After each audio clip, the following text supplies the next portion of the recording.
हम पढ़ेंगे द्विपद प्रमेय की परिभाषा, पास्कल त्रिभुज तथा कुछ विशेष विधियां। द्विपद प्रमेय यानी दो पद। हम लोगों ने बचपन से ही पढ़ा है कि यदि a जमा b की घात 0 होगी तो वह 1 के बराबर होगा। उसी प्रकार a जमा b की घात 1 बराबर होगा a जमा b। उसी प्रकार a जमा b का स्क्वायर बराबर होगा a स्क्वायर जमा 2ab जमा b स्क्वायर। उसी प्रकार a जमा b क्यूब बराबर होगा a क्यूब जमा 3a स्क्वायर b जमा 3ab स्क्वायर जमा b क्यूब। अब यदि हमें a जमा b की घात 4 निकालना है तो वह हम a जमा b का स्क्वायर गुणा a जमा b का स्क्वायर करेंगे तो वह बराबर होगा a की घात 4 जमा 4a क्यूब b जमा 6a स्क्वायर b स्क्वायर जमा 4ab क्यूब जमा b की घात 4। अब दोस्तों आप यहाँ ध्यान से देखेंगे तो यह एक त्रिभुज की आकृति बना रहा है जिसे हम आगे चलकर पढ़ेंगे और इसका नाम पास्कल त्रिभुज होगा। अब ध्यान दीजिए दोस्तों कि यदि जैसे जैसे हम a जमा b की घात बढ़ाते जा रहे हैं, कैलकुलेट करना मुश्किल होता जा रहा है, तो यदि हमें a जमा b की घात 5 का पता करना है या फिर a जमा b की घात 6 या उससे बड़ी घातों का पता करना है तो वह हम कैसे करेंगे। तो दोस्तों गणित में इसके लिए एक टेक्निक या तकनीक है जिसे हम बोलेंगे द्विपद प्रमेय यानी बाइनोमियल थ्योरम।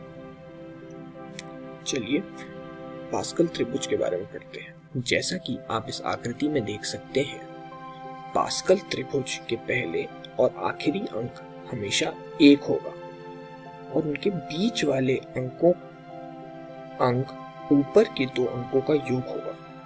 उदाहरण के लिए यहाँ दूसरी पंक्ति में यानी दूसरी रो में 1 और 1 है, तीसरी पंक्ति में 1, 2 और 1 होंगे, तो ये तीसरी पंक्ति का 2 ऊपर की दो पंक्तियों का योग होगा। पास्कल त्रिभुज आगे ऐसे ही बढ़ता जाएगा। पास्कल त्रिकोण द्विपद गुणांकों को त्रिभुज के रूप में प्रस्तुत करने से बनता है। पश्चिमी जगत में इसका नाम फ्रांसीसी गणितज्ञ ब्लेज पास्कल के नाम पर रखा गया है। द्विपद प्रमेय का सूत्र: यदि x, a दो वास्तविक संख्याएं हैं तथा n और k दो सकारात्मक संख्याएं यानी पॉजिटिव नंबर्स हैं, तो सूत्र होगा x जमा a की घात n बराबर समेशन यानी योग k 0 से n तक n c k x की घात k गुणा a की घात n माइनस k, जहां n c k बराबर होगा n फैक्टोरियल भाग k फैक्टोरियल गुणा n माइनस k का होल फैक्टोरियल। n फैक्टोरियल बराबर होगा n गुणा n माइनस 1 गुणा n माइनस 2 गुणा तब तक जब तक ये 3, 2 और 1 के बराबर नहीं हो जाता। आगे पढ़ते हैं। x जमा y की घात n की सामान्य संख्या। दोस्तों सामान्य संख्या यानी जनरल टर्म बराबर होगी t k प्लस 1 बराबर n c k x की घात n माइनस k गुणा y की घात k। तो ये जनरल टर्म t से डिनोट करेंगे, जहां t k प्लस 1th पद को संबोधित करेगा। अब यहां ध्यान देने वाली बात यह है कि n हमेशा ग्रेटर देन इक्वल टू यानी या तो बड़ा या उसके बराबर होगा। और दूसरी बात जितनी x जमा y की घात रहेगी द्विपद प्रमेय में, उससे कुल एक ज्यादा पद होंगे। उदाहरण के लिए a जमा b का स्क्वायर यानी a जमा b की घात 2 में कुल कितने पद हुए? a स्क्वायर जमा 2ab जमा b स्क्वायर, यानी घात 2 है और पद उससे एक ज्यादा 3। चलिए अब कुछ विशेष विधियां देख लेते हैं। a जमा b की घात n बराबर होगा nc0 a की घात n जमा nc1 a की घात n-1 गुणा b की घात 1 जमा nc2 a की घात n-2 गुणा b square up to so on ncn,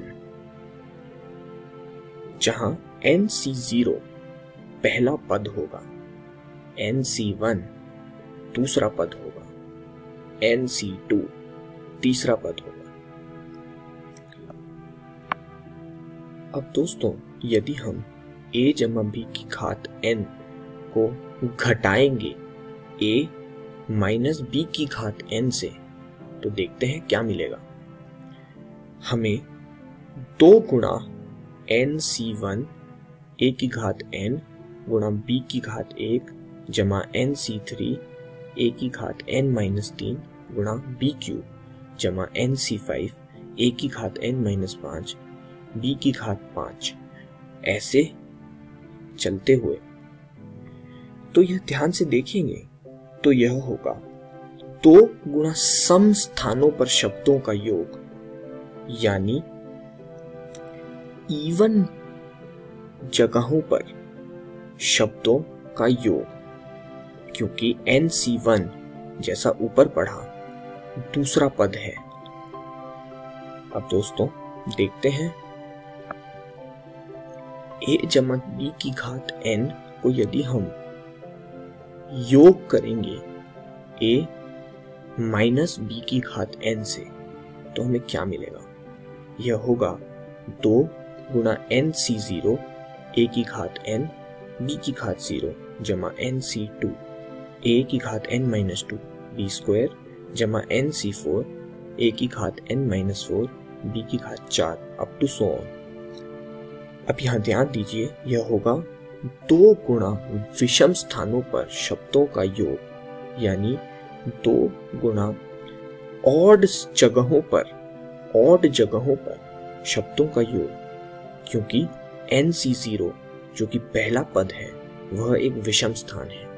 उसी प्रकार nc2 जो कि तीसरा पद है वह भी एक विषम स्थान है।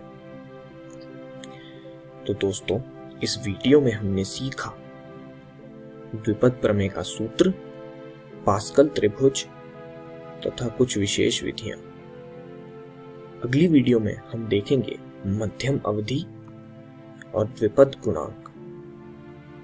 धन्यवाद।